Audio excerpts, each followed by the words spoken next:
आंसू गैस के गोले, जबरदस्त लाठियां और फटे हुए सर। दिल्ली की सड़कों पर बीते रोज यानी सोमवार को जो कुछ भी हुआ वो पूरे देश ने देखा। इसी बीच आंदोलन कर रहे कॉकरोच जनता पार्टी और केंद्र सरकार के बीच सोमवार को पहली बार सीधा संपर्क हुआ। उन्होंने केंद्रीय स्वास्थ्य मंत्री जेपी नड्डा के साथ बातचीत की। हालांकि अब कॉकरोच जनता पार्टी का कहना है कि नड्डा से मिलना उनके लिए सिर्फ समय की बर्बादी थी। सीजेपी का कहना है कि उनकी मांगें अभी तक नहीं मानी गई हैं और इसलिए यह आंदोलन जारी रहेगा।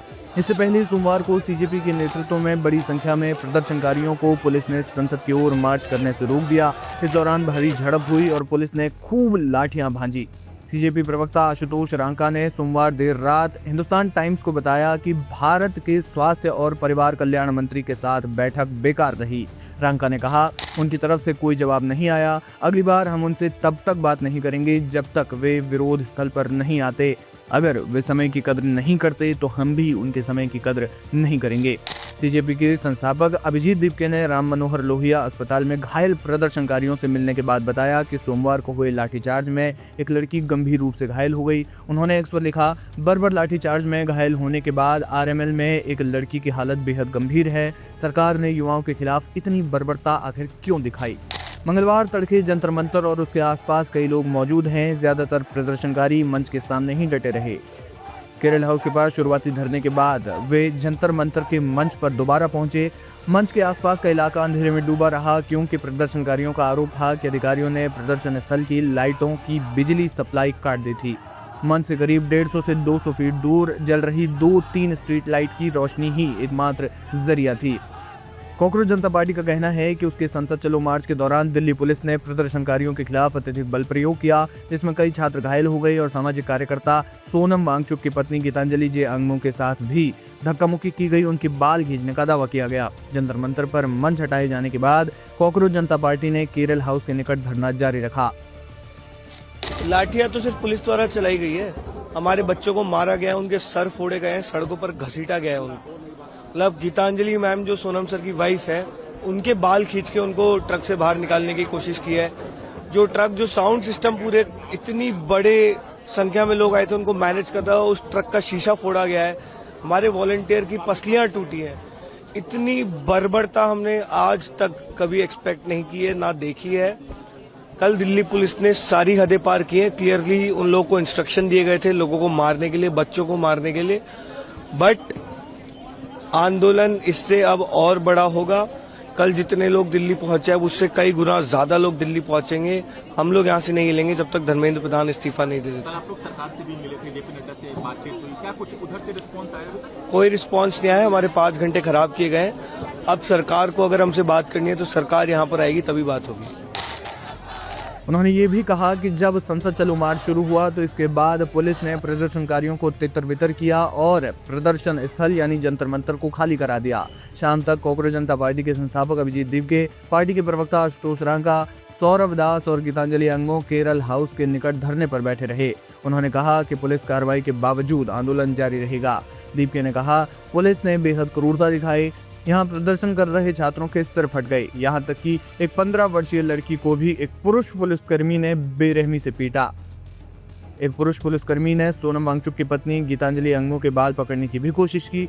उन्हें लाठी से मारने और वाहन से घसीटकर बाहर निकालने का भी प्रयास किया गया। अंगमो ने समर्थकों को संबोधित करते हुए कहा कि इस आंदोलन को लगभग 25 लाख युवाओं का समर्थन मिला है, जो देश की शिक्षा व्यवस्था से लेकर व्यापक चिंता को दर्शाता है।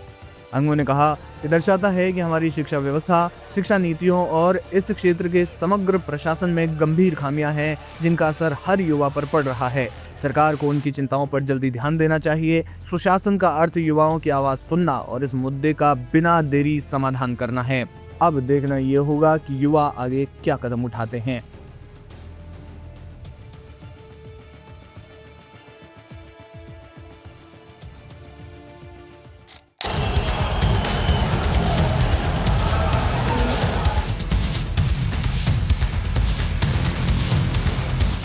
सोमवार को दिल्ली में उस समय भारी बवाल मच गया जब कॉकरोच जनता पार्टी के चलो संसद मार्च के दौरान प्रदर्शनकारियों और पुलिस के बीच टकराव हो गया।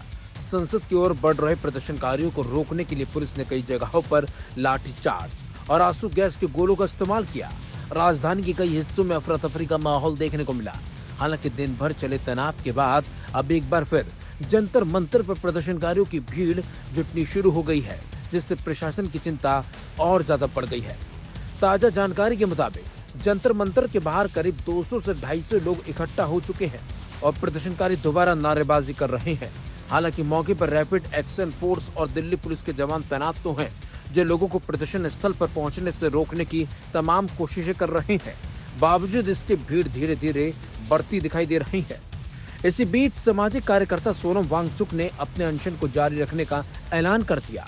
उनके आधिकारिक सोशल मीडिया अकाउंट से साझा किए गए एक हस्तलिखित संदेश में कहा गया है कि वे अपना अनशन तब तक जारी रखेंगे जब तक युवा नेताओं को संसद में सांसदों से मिलने की अनुमति नहीं मिल जाती या उन्हें अस्पताल में उनसे मिलने की इजाजत नहीं दी जाती। अपने संदेश में वांगचुक ने लिखा कि शांतिपूर्ण प्रदर्शन कर रहे युवाओं के साथ जिस तरह का व्यवहार किया गया उससे वह बेहद दुखी है। उन्होंने उम्मीद जताई कि सरकार शिक्षा मंत्री की जवाबदेही तय करेगी और छात्रों को संसद के सामने अपनी बात रखने का अवसर देगी। उन्होंने प्रदर्शनकारियों से भी संयम बनाए रखने की अपील की है। ये घटनाक्रम ऐसे समय में सामने आया जब केंद्रीय स्वास्थ्य मंत्री जेपी नड्डा और सीजीपी के प्रतिनिधियों सौरभ दास और आशुतोष ड्रांका के बीच बैठक हुई थी। सीजेपी नेताओं का कहना है कि उन्होंने सरकार के सामने 3 प्रमुख मांगे भी रखी हैं। केंद्रीय शिक्षा मंत्री धर्मेंद्र प्रधान का इस्तीफा, कथित नीट यूजी पेपर लीक से प्रभावित परिवारों को मुआवजा और सोनम वांगचुक को तत्काल रिहा किया जाना चाहिए। आप लोगों की जेपी नड्डा जी से मीटिंग हुई है, कितने राउंड की मीटिंग हुई, क्या डिसाइड हुआ? देखिए 2 बार हम लोग जेपी नड्डा जी से मिले। हम लोग 12 बजे यहाँ पे आए थे एंड हम लोग की मीटिंग करीब 2:15 2:30 बजे हुई। एंड मीटिंग में हम लोगों ने यही बोला कि हमारे 3 डिमांड्स हैं। पहले कि सोनम वांगचुक जी को तुरंत रिलीज किया जाए एंड जब तक वो फॉर्मेलिटीज पूरी होती है उसमें उनको एक वीडियो बनाने का अलाउ किया जाए। वो वीडियो में यही हो कि वो अपील करे शांति बनाए रखने के लिए, लेकिन वो अभी तक हुआ नहीं है। नंबर 2 हमारा ये भी डिमांड है कि धर्मेंद्र प्रधान जी का रेजिग्नेशन तो अब आना ही पड़ेगा। या तो उनको बर्खास्त करे कैबिनेट से या तो वो खुद रिजाइन करे। प्रोटेस्ट तब तक चालू रहेगा जब तक उनका रेजिग्नेशन नहीं आ जाता। और तीसरा जो नीट के फैमिलीज है, जो बच्चे मर गए हैं 20 से ज्यादा, उन फैमिलीज को 1 करोड़ का मुआवजा मिले। ये डिमांड्स को लेके हम जेपी नड्डा जी के पास गए। हालांकि सरकार की ओर से इन मांगों को स्वीकार किए जाने को लेकर कोई आधिकारिक घोषणा अभी तक नहीं की गई, लेकिन बातचीत शुरू होने को आंदोलन के लिए एक महत्वपूर्ण घटनाक्रम माना जा रहा है। उधर संसद मार्च के दौरान हुई झड़पों के बाद सुरक्षा एजेंसियां पूरी तरह अलर्ट मोड पर हैं। संसद भवन और आसपास के इलाकों में सुरक्षा बढ़ा दी गई है। पुलिस का कहना है कि कानून व्यवस्था बनाए रखना उसकी प्राथमिकता है और किसी को भी सुरक्षा घेरा तोड़ने की अनुमति नहीं दी जाएगी। राजनीतिक जानकारों का मानना है कि अगर जंतर मंतर पर भीड़ लगातार बढ़ती रही और आंदोलन को व्यापक जन समर्थन मिलता रहा तो आने वाले दिनों में सरकार पर दबाव और पड़ सकता है।